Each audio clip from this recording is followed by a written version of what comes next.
Actors, we've all got issues, so let's talk about them. I'm Juan Ayala, and welcome to Actors with Issues. Each week, we bring you interviews with actors from across TV, film, and Broadway, taking many deep dives into their careers and getting into the successes, the struggles, and of course, the issues that they face as actors. That's enough about us. Let's dive into the episode. Today's guest is an author, poet, and a voiceover actor you've heard in countless documentaries, commercials, video games, and animated series, including G.I Joe, Mass Effect, and the Grand Theft Auto franchise. Please welcome to the stage, Mr. Bill Ratner. Bill, thank you so much for being here. Welcome. Thanks, Juan. Glad to be here. So before we dive in, we always start with a quick rapid fire game called Getting to Know You, to get to know you a little bit better before we dive into your career and your whole body of work. So we always start with an easy one: coffee or tea? Coffee. Film or television? Actors with Issues continues now. Film, movies. But That was so cool. sadly, these days, mostly on television. Right. Drama or comedy? Drama. Hero or villain? Hero. Narration or a voiceover for a character? Narration. What actors had the biggest influence on you?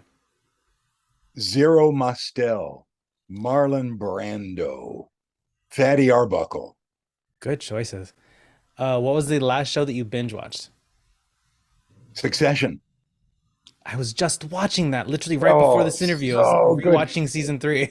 And the sad news, 2023, season 3. Not till then. It's Yeah. right around the corner. You know, it's only a few months away. Yeah. What was your first non-acting job? Raking, no, pulling dandelions with John Wilkie from his father's lawn when we were in 3rd grade.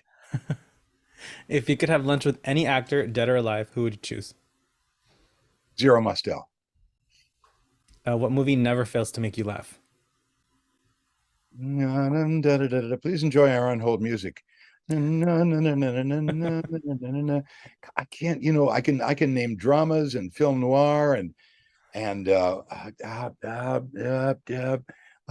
know how to answer that one. I don't know how to answer it. So lastly, describe your most memorable audition in 3 words, and memorable can be good or bad. So that is up to you. Memorable audition. I was sitting in a post-production studio in Hollywood. Nice big leather couches, about 4 or 5 of us sitting around waiting to go in and audition. And there was a guy in a suit with a clipboard sitting there, kind of mumbling to himself, talking on his cell phone. And he looked up at me and he said, "Talent?" Yes, sir. In the booth. That was the most, I forget what I was auditioning for, but that was the most memorable audition that I've Yeah, had. just very direct. In the booth, go. So, you are the first veteran voice actor that I've had on the show. Just hard to believe, over 100 episodes now. So I'm curious, how did that part of your career get started? Was voice acting something that you set out to do, or did those opportunities come your way unexpectedly? Well, I was a lucky kid. My dad was in advertising, and Mhm. he was managing editor of Better Homes and Gardens magazine for Meredith Publish in Des Moines, Iowa. And he was a fun, wacky, generous guy, and so he always took me to work on Saturdays if he had to put in extra hours, and introduced me to the artists and the announcers. I remember the announcers, and they were all local guys from the local TV stations with big bellies and funny checked suits and voices like this. "Hello, Bill. 72 degrees outside, going up to a high of 90." And when I was about 5 and a half, my father got us a brand new television set and set it up and said, "Here it is, on, off, enjoy, don't sit too close, it might burn your eyes out." And left me to my own evil tricks. And so I turned it on comes this typical kid show, soupy sales type guy. "Yeah, I'm Captain Bob, and we'll be right back after this message." And I remember this commercial. I was in kindergarten. I was about 5 and a half, close to 6. And I remember, there was a beautiful car, like a 55 Oldsmobile, and a voice saying, "This commercial message will be 60 seconds long." And it was a very official, it wasn't part of the actual commercial, but it was probably the local broadcasting unit.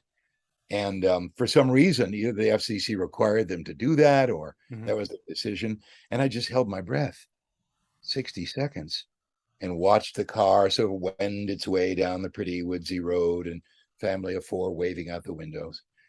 And when it was over, I ran into the kitchen. Mom, I know what a minute is, 60 seconds. She said, Oh, did you learn that in kindergarten? I said, No. The man on TV told me. She said, Oh, Uncle Bob? No, he was invisible. And she thought about it and she said, Oh, that was probably the announcer. Mm. And I didn't ask any questions, but I thought, the announcer?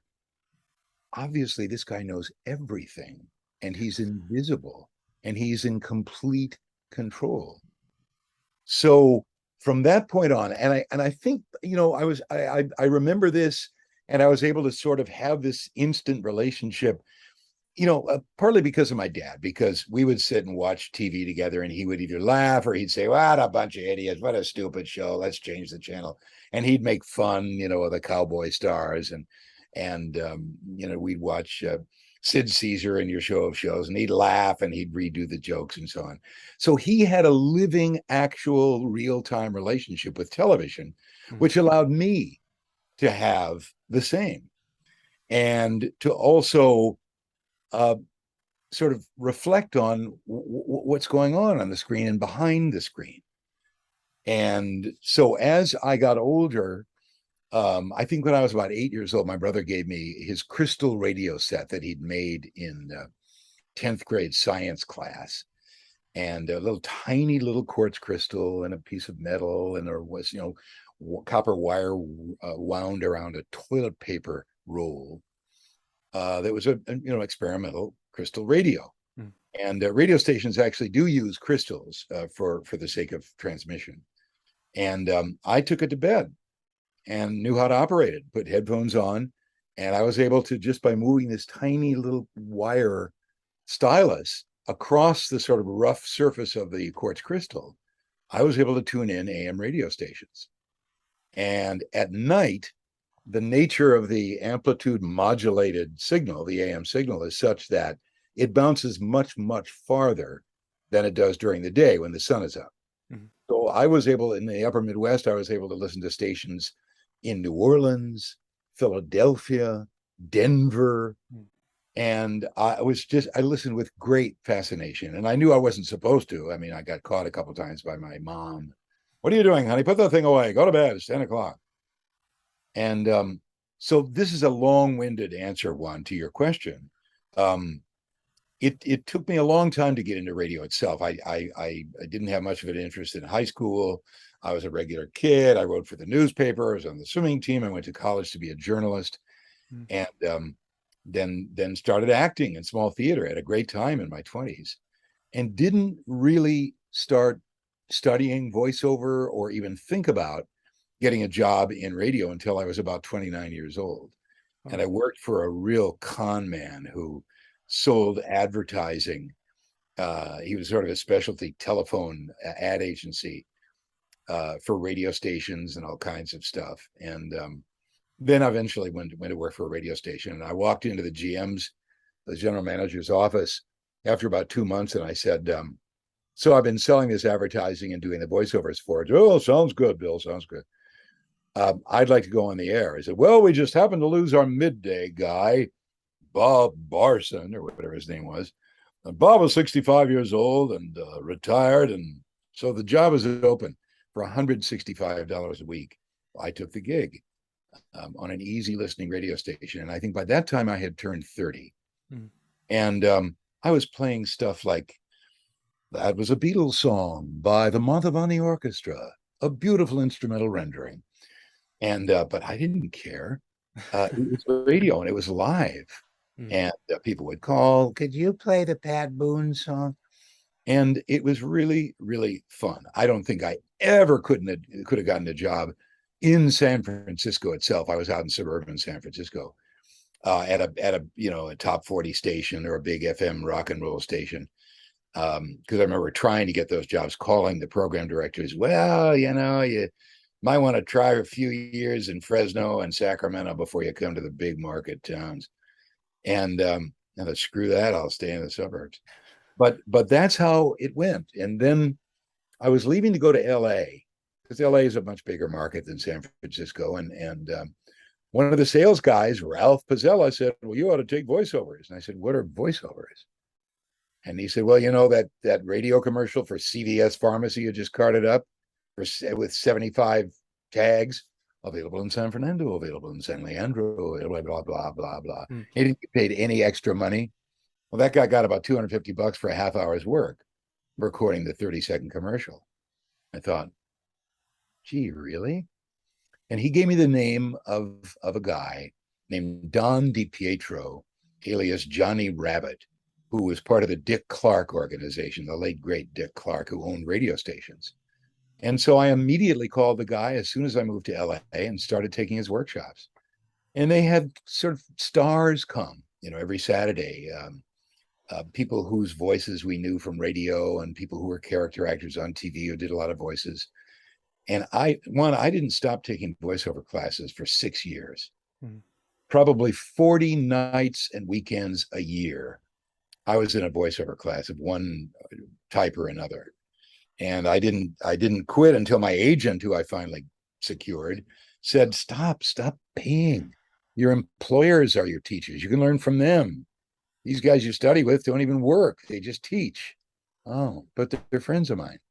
So that is the even more long-winded answer to your question of how I got into voice.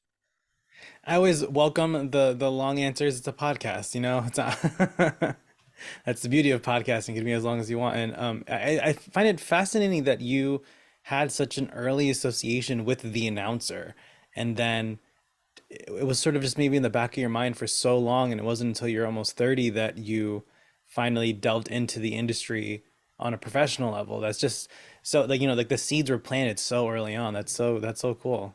Well, I was lucky, as I mentioned. Mm, Most kids don't get a chance to have the media debunked and analyzed for them and the story told. mm, I got a chance when I was like 10 or 11 to see my dad on a local TV talk show talk about advertising and marketing.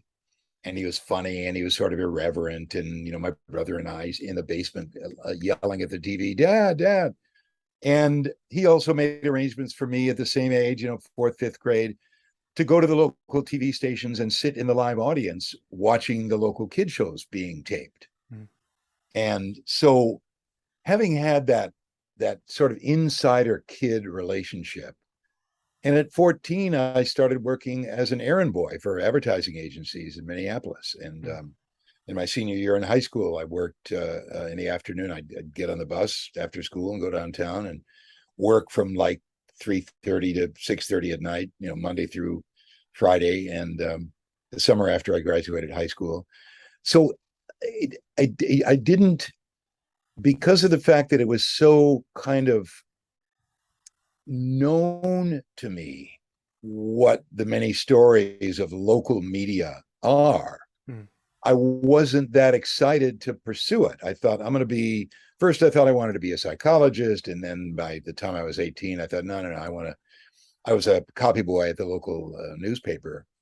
And I thought, I want to be a star like in the movies, yeah, extra, read all about it. My name would be on the side of the truck and the whole thing. That didn't last very long because I didn't do well in college. I did well in extracurricular things, but so it was kind of a long time in coming. Mm. First years in the theater as an actor, which was really fun, and then sort of walked into it backwards. And when I got there, I thought, wait a minute, I loved this stuff as a kid. So that's how it worked out. And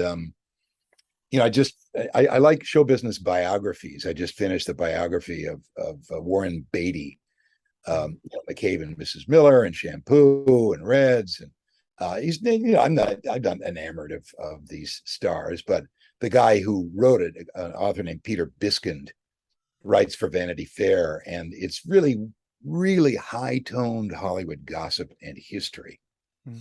And the more that I read about Hollywood, which is a fascinating phenomenon. I mean, nothing in the world has ever equaled Hollywood and its output for the last 110 years.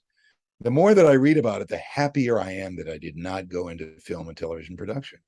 Because at one point I was in film school and I really loved, watching foreign films and independent films and making Super 8 films and videos. And I thought, this is it, man. Oh my goodness, this will be great. What fun, how exciting. And ultimately got into voiceover in film school when I was about maybe 28 years old. Got hired by some of my teachers to narrate the films they were working on for corporations outside the school. But I don't want to discourage people who are film students and television majors, because it can be a really wild, fun, crazy, fascinating, creative business. Mm. But the business of making movies in particular, it sounds to me, the more and more I read, and the closest I've gotten is walking on a set and doing a voiceover for being almost an extra. Your Honor, we have some questions. The actual production end of filmmaking looks to me and sounds to me like the most grueling, drawn out series of occasional horror shows that result in these days, 250 million dollar behemoths that, if they don't sell well in the People's Republic of China, are not going to make their money back. So Yeah. things dumbed down for the international audience before they even hit the Cineplex in Tucson, you know. So I'm really, the older I get, the happier I am that I chose the career I've chosen. Mm. You sort of did touch on my next question a bit, but I'm curious, having been in the business for so long, what have you noticed has changed the most in the entertainment industry? First of all, the two things come to mind. One is the technology. Mm. For years and years, starting in the beginning, starting in radio in the 1930s, um, and early 40s, when Orson Welles had the Orson Welles Show and was the voice of the Shadow. Who knows what evil lurks in the hearts of men? The Shadow knows. In the late 30s and 40s, voice actors in New York and LA had to go to recording studios, specialty post-production recording studios, sometimes television stations, sometimes radio stations, oftentimes the smaller boutique professional recording studio. These days, we don't ever have to darken the door of a recording studio. I sit in my basement. Mm. The recording studios I used to go to, the typical, from Kansas City to Phoenix to Philadelphia to wherever, these are $2, $3, $4 million, and these days more like $10 million investments in post-production recording equipment. I don't have more than a few $1,000 invested in my studio. Mm. And it's a broadcast quality studio, partly because it's a nice $800 Sennheiser H16 microphone and a good $1,000 preamp and a room within a room that's got good quality sound. Other than that, not much more than a laptop. People sit in their closets, because closets have lots of soundproofing with your pants hanging there, Mhm. and record with a decent microphone on a laptop, turn it into a WAV file or an AFF file, and send it to clients. So that's a huge difference between now and back then. And it allows for virtually anyone who's a good reader and has an interesting voice and has a kind of a mini entrepreneurial sense and ability to market themselves, to get into voiceovers. The other big difference, which doesn't make as much difference as that, and has had the opposite effect on the market of voiceover actors, is celebrities have discovered in the last 20 or 30 years how fun it is to do Pixar and Disney animated movies, because, well, finally I can do something my kid can watch, because I sure don't let him watch CSI. um, and so, and also studios, whether it's true or not, believe that marketing an animated film with celebrity voices is easier than marketing a film just on its look with journeyman professional character voice actors. Mm. So it's really those two things. And a third occurs to me, and that is the size of the market of employers has increased 50-fold. Mm. It used to be, there were 10,000 radio stations, local radio stations in America. There were 3 television networks, ABC, CBS, NBC. Then came Fox. And there were, the big advertisers, the big 5 in Detroit and blah, blah, blah. Today, if you have direct TV or cable of any kind, you have a choice of scores, if not hundreds, of independent broadcast entities, from the Animal Planet to who knows what.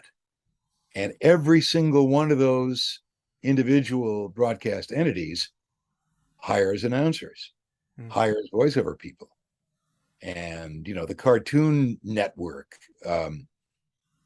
produces massive amounts of animated work and hires voice actors. The gaming industry, which has had its ups and downs, but is still a huge employer, hires hundreds of voice actors a year for the, dozens, if not hundreds, of big multi-million-dollar games that are produced.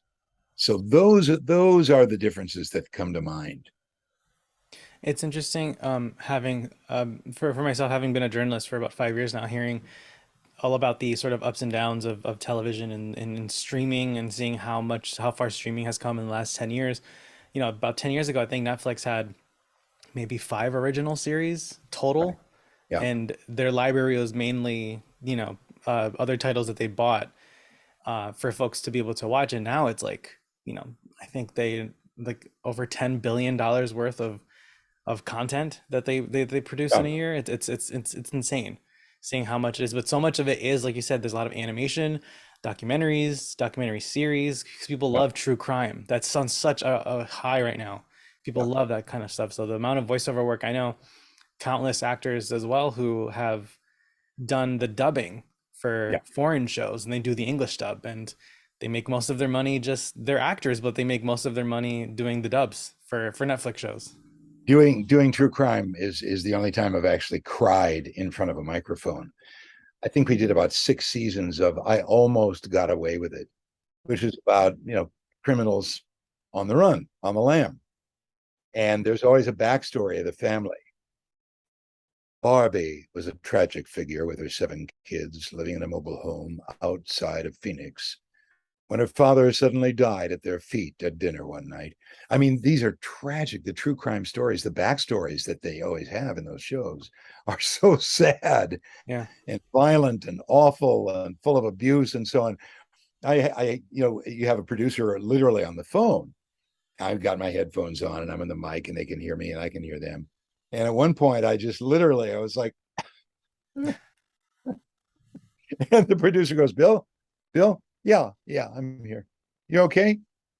Yeah, yeah, I'm fine. Let's go on. And I didn't want to say, I'm sorry. I just had to cry for a moment. Mm. And so he didn't know. He thought maybe it was an allergy attack. But yeah, true crime, true. Yeah, Yeah. it's huge, huge audience for true crime. Yeah. And along with that, also with podcasting, with this podcast starting during the pandemic, a lot of people started podcasting during then because we had nothing but time, and we bought a mic and and an interface, and then here we are, Yeah, I just heard the figure. There's something like 2.1 million podcasts on the air right now. It's crazy. But Only about half of them are active. yeah, but the truth is, podcasts have really changed my listening habits. I Mm. mean, I'm on the road really only about 45 minutes a day, and but I listen to nothing but podcasts. And from the New York Times, the Washington Post, to Daily Beast, to on and on and on. And I mean, my focus is kind of narrow, but yeah, podcasts are huge. I've resisted the temptation to start a podcast. What would it be about? Just about like that.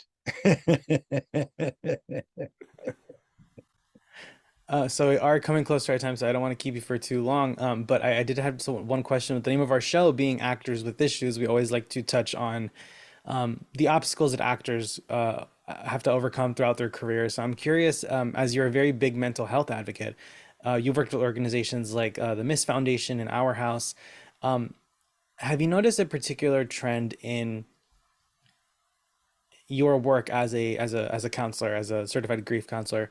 Have you noticed any trends amongst actors? Because I feel like of all of the interviews I've done so far, like we said, I think this is episode 130 something. You know, we're getting up there.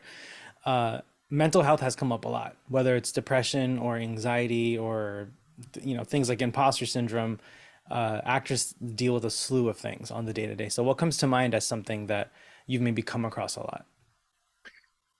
Um, who is it? No, this is. I have to throw this back at you one. Talladega Nights with Will Ferrell and John C. uh, Riley? John C. Riley. Thank you. Um, I went to a Screen Actors Guild screening for members uh, of a new movie that he was in about 4 or 5 years ago, and he, they're trying to get Screen Actors Guild awards, so they show up for Q&As Hmm. after the screenings. And he was a very nice guy, very generous guy, and he sat on stage by himself and answered questions for about a half an hour. And I would say that John C. Riley is one of the most well-working, most popular character actors in film. Hmm. This guy's always going to work, and has, I don't know how many movies this guy has shot.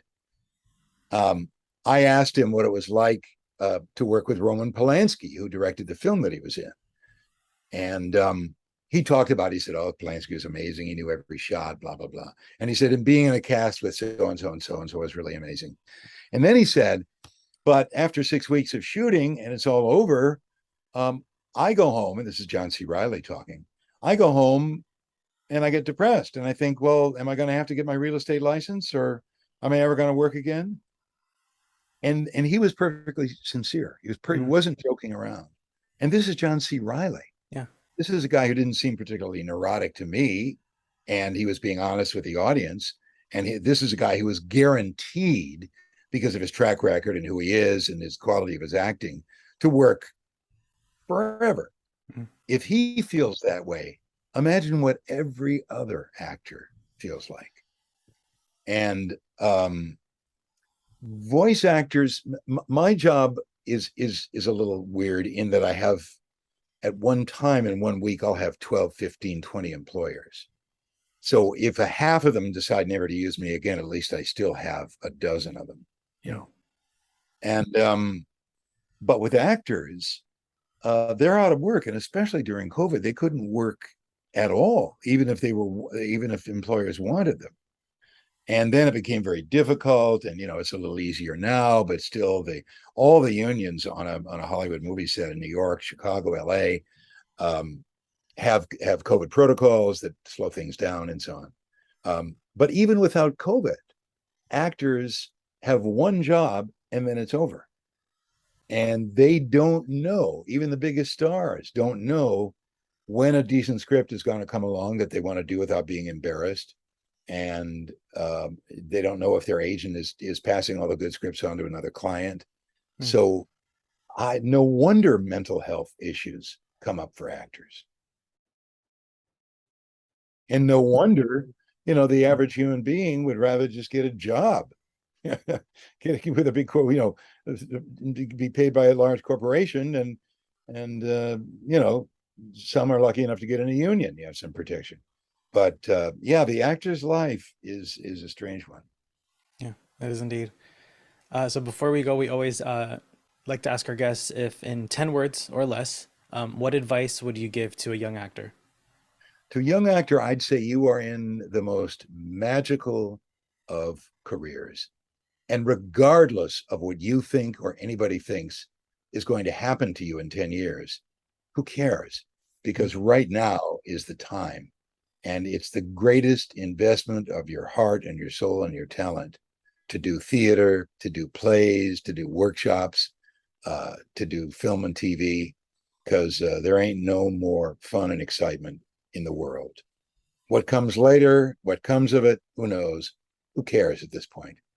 Bill, thank you so much for taking the time to chat with us. It's been an honor chatting with you. I've always wanted to sort of pick the brain of a of a voiceover actor because there's so many different things go into that side of the industry, um, compared to the other side of sort of like on screen and theater and all of that. So thank you for taking the time. Great, Juan. Really, the slant of your show is very interesting, as opposed to just showbiz. Right. Actors with issues is absolutely. I'm going to go buy more showbiz biographies because of you, Juan. Folks, you always know where to find us online. You know the drill. You can find us on Instagram at Actors with Issues. Give me a follow at Juaniala Official, and you can find more of our show on YouTube, Spotify, Apple Podcasts, wherever you get your podcasts every Monday with bonus episodes on Thursdays. I'm Juaniala. This is Actors with Issues, and we'll see you next week.